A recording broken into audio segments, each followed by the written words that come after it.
Amaravati growth ఇంజిన్గా మారి ఈ రాష్ట్ర అభివృద్ధికి తోడ్పడాలని చాలామంది అనుకుంటున్నారు. కానీ అది రియాలిటీలోకి ఎప్పటికీ వస్తుంది అని నన్ను కొంతమంది అడిగారు. సో దాని గురించి నా అభిప్రాయం చెప్తున్నానండి.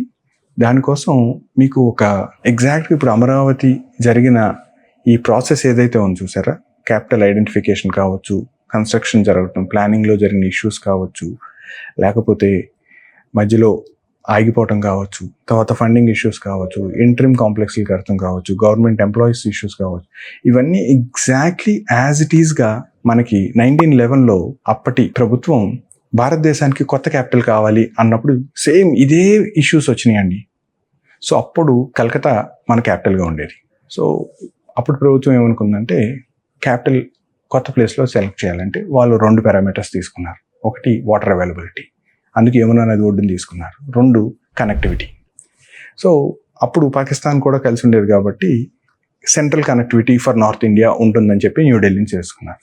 అమరావతిలో కూడా సేమ్ అదేనండి, వాటర్ ఇష్యూ ఉండకూడదని కృష్ణా నది ఒడ్డుని తీసుకున్నారు, సెంట్రల్ కనెక్టివిటీ ఉంటుందని చెప్పి విజయవాడ దగ్గర తీసుకొచ్చారు. సో అది ఫస్ట్ సిమిలారిటీ. సెకండ్ సిమిలారిటీ వచ్చి planning details, planning problems. So 2014 డిసెంబర్లో క్యాపిటల్ అనౌన్స్ చేసిన తర్వాత 15లో సింగపూర్ కన్సార్టియం వాళ్ళు మాస్టర్ ప్లాన్ డిజైన్ చేసి నవనగరాలు ఉంటుంది ఈ రాజధాని అని చెప్పి ఇచ్చిన తర్వాత డీటెయిల్ ప్లానింగ్కి టెండర్స్ పిలిచి మాకీ అండ్ అసోసియేట్స్ వాళ్ళకి ఇచ్చారు. వాళ్ళు డీటెయిల్ ప్లాన్ చేసి ఇచ్చారు. అయితే అన్ఫార్చునేట్లీ ఆ డీటెయిల్ ప్లానింగ్ సరిగ్గా బాగాలేదని బాగా విమర్శలు రావడంతో మళ్ళీ ఆ ప్లానింగ్ అంతా కంప్లీట్ చేసి మళ్ళీ దాన్ని నార్మన్ ఫాస్టర్స్ అనే కంపెనీకి ఇస్తే వాళ్ళు డీటెయిల్ ప్లాన్ అంతా తయారు చేసి ఇచ్చేసరికి 2017 మేకి ఎప్పుడుకో వచ్చింది. అంటే ఫస్ట్ చేసిన ప్లాన్ కాదు ఇది కాదు అని వేరే ప్లాన్ చేయించుకున్నారు. ఎగ్జాక్ట్లీ సేమ్ థింగ్ అదే జరిగిందండి. న్యూఢిల్లీని రాజధానిగా చూసుకుని ఒక ప్లాన్ చేసుకుని అప్పటి కింగ్ని తీసుకొచ్చి శంకుస్థాపన చేసిన తర్వాత ఆయన శంకుస్థాపన చేసి వెళ్ళిపోయిన తర్వాత మళ్ళీ వీళ్ళకి ఇలా కాదు ఇక్కడ కాదని చెప్పి ఆ లొకేషన్ మొత్తం చేంజ్ చేసి ఆ లొకేషన్లో ఉన్నటువంటి ఈ ఉన్నాయని చెప్పి ఇప్పుడు రాష్ట్రపతి భవన్ ఉన్న రెజీనా హిల్ ఏరియా దగ్గరికి మార్చారు. సో ప్లానింగ్లో చేంజ్ ఆఫ్ ప్లాన్స్ జరిగింది. అన్నిటికన్నా ఫన్నీయెస్ట్ థింగ్ ఏంటంటే అండి, ఇక్కడ ప్రభుత్వం మారిన తర్వాత రాజధాని పనులు మొత్తం అయిపోయినాయి. అక్కడ రెజీనా హిల్ ఏరియాలో శంకుస్థాపన చేసి ఇక్కడ వర్క్ స్టార్ట్ చేసి కొన్ని రోజుల తర్వాత ఫస్ట్ వరల్డ్ వార్ స్టార్ట్ అయింది. ఫస్ట్ వరల్డ్ వార్ స్టార్ట్ అయ్యేసరికి బ్రిటన్ వాళ్ళు చాలా ఇష్యూస్ అన్ని ఈ యుద్ధం వలన ఫండ్స్ అన్ని డైవర్ట్ చేసుకెళ్ళిపోయి యుద్ధం పెట్టేసి ప్రాజెక్ట్ ఆల్మోస్ట్ అయిపోయింది. అది కూడా 5 years ఇక్కడ మన రాజధాని అయిపోతే అక్కడ 4.5 years అయిపోయింది. అది అయిపోయిన తర్వాత సేమ్ ఫండింగ్ ఇష్యూస్, రాజధానికి కూడా ఇక్కడ కొత్త ప్రభుత్వం వచ్చినాక వాళ్ళు ఫండ్స్ ఏర్పాటు చేసుకున్నాక వరల్డ్ బ్యాంక్ చుట్టూ, ఏడీబీ బ్యాంక్ చుట్టూ తిరిగినట్టే వీళ్ళు ఆల్మోస్ట్ ఒక 1 year టైం వేస్ట్ చేశారు. అక్కడ కూడా ఒక 1.5 year ప్లస్ మళ్ళీ ఫండ్స్ అన్ని ఇవన్నీ చేయడానికి వచ్చింది. మళ్ళీ ఫన్నీయెస్ట్ థింగ్ ఏంటంటే అండి, విజన్. ఆ రోజుకి Delhi was also very 200 feet roads plan చేశారండి. ఊహించగలరా 1911లో అప్పుడే కార్స్ వస్తున్నాయి. ఇంకా కార్స్ ఫ్రీక్వెంట్గా ఇంకా జనాల దగ్గరికి కూడా రాలి, గుర్రాలు ఇట్లా మనుషులు ఇట్లా సైకిల్ మీద ఇట్లా తిరిగేవారు. ఆ టైంలోనే 200 feet రోడ్స్తో it was way ahead of its time Delhi planning ఆ రోజున.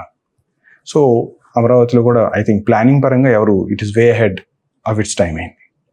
ఇది అయిపోయిన తర్వాత ఇంకొకటి ఏంటంటే అండి, అప్పటి ప్రభుత్వం ఢిల్లీ ఇప్పుడు వాళ్ళు కూడా వాళ్ళు ఇంట్రిమ్ కాంప్లెక్స్ కట్టారు. ఇక్కడేమో మనకు టెంపరీ సెక్రటరీ కట్టారు. సో గవర్నమెంట్ కాంప్లెక్స్ కూడా టెంపరీ బిల్డింగ్స్ కట్టారు, అక్కడ కట్టారు, వీళ్ళు ఇక్కడ కట్టారు. అండ్ ఫన్నీయెస్ట్ థింగ్ ఏంటంటే government employees for the first citizens are first movers for New Delhi. ఇప్పుడు ఈ ప్రభుత్వం కూడా ఈ సెక్రటేరియట్ ఎంప్లాయీస్కి, ఈ ఐఏఎస్ ఆఫీసర్స్కి వీళ్ళందరినీ బిల్డింగ్స్ కట్టి, so government employees will be the first residents of Amaravati. So ఇలా చూసుకుంటే ఆల్మోస్ట్ అన్ని విభాగాల్లోనూ ఆల్మోస్ట్ సేమ్ టెంప్లెట్ లాగా వచ్చిందండి మనకి. సో ఢిల్లీ 1911లో స్టార్ట్ అయ్యి 1931కి అయిందండి. 1931కి దాన్ని అఫీషియల్గా జాతికి అంకితం చేశారు. నా అభిప్రాయం కూడా ఏంటంటే ఇప్పుడు ఈ 29 వరకు ఈ గవర్నమెంట్ కాంప్లెక్స్లో ఈ హైకోర్టులు, ఈ అసెంబ్లీ, సెక్రటేరియట్ ఇవన్నీ కంప్లీట్ చేస్తారు. ఆ తర్వాత సోషల్ ఇన్ఫ్రాస్ట్రక్చర్ డెవలప్మెంట్ స్టార్ట్ అవుద్ది. 2033 or 2034 is when you will find actual living. So నా ఉద్దేశం కూడా అమరావతి అవటానికి ఇంకా అనదర్ 7-8 years కానీ actual end user living start అవుదండి. So I hope this is useful. చిన్న ఫన్నీ స్టోరీ కాబట్టి ఐ థాట్ సిమిలారిటీస్ ఉన్నాయని షేర్ చేద్దాం అనుకున్నాను.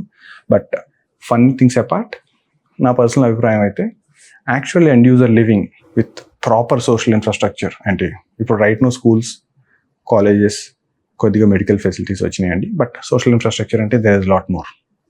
ఇంకా చాలా రావాలి. అవన్నీ వచ్చి ప్రాపర్ ఎండ్ యూజర్ లివింగ్ రావడానికి ఇంకా 7 to 8 years పడుతుందని నా అభిప్రాయం అండి. Thank you. Happy investing.